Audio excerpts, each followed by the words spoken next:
catch insects on the wing, but then further feed whilst they're flying. So it's very energy efficient.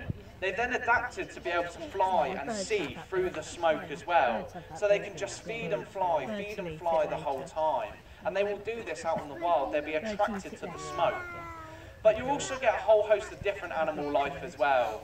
So for this last part of the demonstration, I'm going to be quiet. We're going to play a bit of music. And I want is they will do this. They'll sit on top of termite mounds for hours upon end, feeding on those small little termites. Now you must be thinking, why on earth would he do that? What a waste of time. However, it does take him, hours upon end. Tawny eagles will do. Oh, fuck! That was lovely. Other animals, Sake. other birds. Good, isn't it? And of course, what are the top scavengers out there in Africa, especially on the plains? They have to be the vultures. So that's what we're going to introduce you to next of all. Oh, there's one. Of vultures. Now, we're not just going to introduce you to any species of vulture, we're going to introduce you to the Lancaster bomber of our bird of prey flying plane. It's not the aeroplane, alright? If you cast your eyes up to the top right hand corner again, we're going to introduce you to, first of all, Cassius, who is an African whiteback vulture.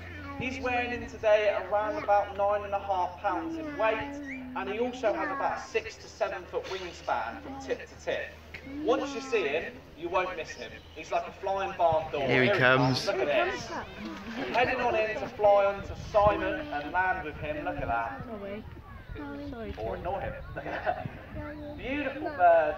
Now I bet you never thought anyone would ever say that a vulture is beautiful, but I honestly do believe it. But the perception vultures have is not a good one. They're seen as these ugly, disgusting creatures.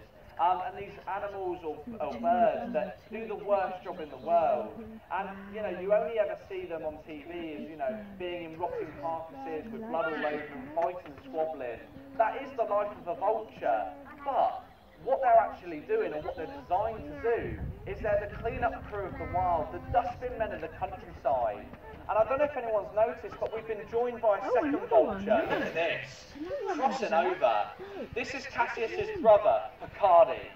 And they're flying partners. And they fly together. And just keep your eyes on them, because they fly incredibly well. However, if they look like they're going to hit you, they're going to hit you, alright? It's as simple as that. So get ready to get out of the way. I've seen these birds take out an entire front row before. But don't worry, Simon will be on hand to save you. But these birds have special enzymes and acids in their stomachs which allow them to eradicate diseases such as botulism, typhoid, cholera, even anthrax at times. And for everyone that was down at Vulture Restaurant with Simon, he would have told you all about, the job of a vulture, the life of a... Whatever you do not take your eyes off this eagle.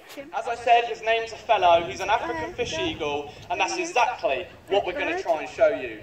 Miriam is poised, she's up. He will lock onto her. We're going to throw a bit of food into the pond and hopefully he'll stoop down and attack the food. This could be incredible. He's got to get the wind direction into perfect position for him because he has to always be heading to the wind. He might go around one more time and I think he's going to come from behind us. Look at this now, he's locked onto the food. Any moment now he'll just jink.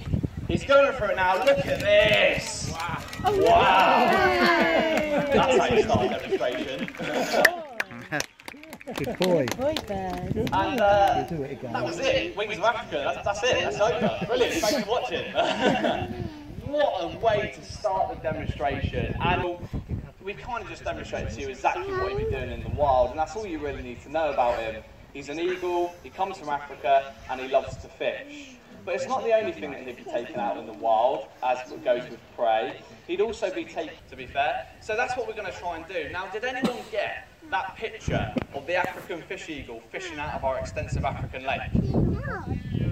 One hand. Well done. One hand is a very, very hard shot to get. And it's probably the one that everyone wants to get as well. Well, we've had many pictures in the past of simply just a pond, maybe a little splash as well. So we're going to give you a second and final opportunity for Othello to fish out of our extensive African lake. What a stupid pigeon! Look at that! What's he doing? He's flying straight towards him. What a nutter! But there we go. He might become part of the demonstration accidentally. But a fellow is on the wing. He's streaming on in for his second and final fish. Keep your eyes on this eagle. He'll come around us. He's going to try and land. But that's okay. That's one of his favourite fishing spots as well. Because, you know, he doesn't want to go full in for a fish in case he might get it wrong. If he comes in downwind, he's got no control whatsoever, and he's more likely to end up in the pond rather than so it's actually a very sensible thing that he's done by going and perching himself up in the tree. He's now got a lovely view, and he can see that bit of food as well that's already gone into the pond. That hasn't gone into the pond yet, but now it has. Here he comes, look at this! Look. Oh, wow. Got it. Lovely stuff. Wow.